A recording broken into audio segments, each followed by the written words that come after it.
Today is Thursday, May 25th. I'm Terrence Friday with your digital brief. Let's take a look at the top stories. Training is an important aspect of what firefighters do, and firefighters in Ann Arbor, along with crews from Southeast Michigan, Lansing, and Toledo, are getting firsthand training.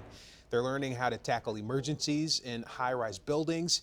The Ann Arbor City Fire Chief says crews are learning different techniques about hoses and nozzles to prepare them for anything. As we like to say, there's no 912. It's 911 and we're it. So no matter what is being thrown our way, we have to be able to solve that problem. And so what this allows us to do is have different tools that we can deploy depending on whatever that emergency is. The state is working to put more EMS workers on the road by investing in their education. Up to $8 million will be used to help future paramedics pay for schooling. The grant allows people to go to school without financial burden and addresses what officials say is a critical shortage of paramedics. The United Auto Workers Union is preparing for negotiations with the big three, Stellantis, General Motors, and Ford.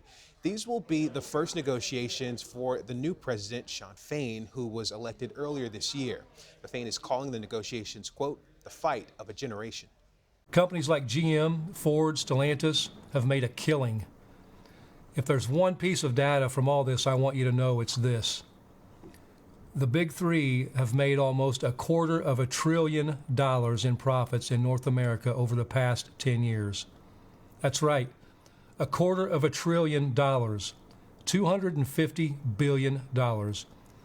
With that much money, the big three could have brought every NBA team, every Major League Baseball team, and every National Hockey League team, and they still would have about $50 billion left over.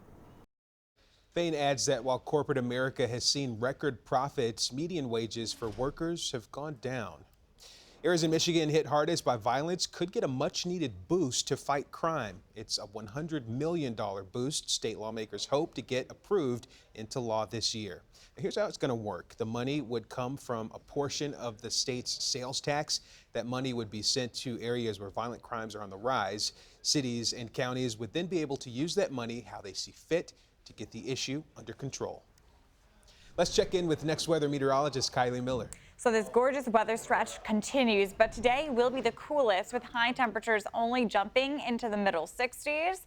It's going to be a cool and refreshing night once again as temperatures drop into the lower 40s. Frost will be possible once again, so make sure to protect and cover up all those sensitive plants. Temperatures will be back into the 70s for tomorrow as well as the start of the weekend. Then say hello to the 80s starting Sunday, and we're going to hold on to the 80s for high temperatures throughout the start of next week with more sunshine. Thanks, Kylie. That's going to do it for today's digital brief. For weather, news, and sports, we're covering it all for you here on CBS News Detroit. We're streaming live on the CBS News app and Pluto TV.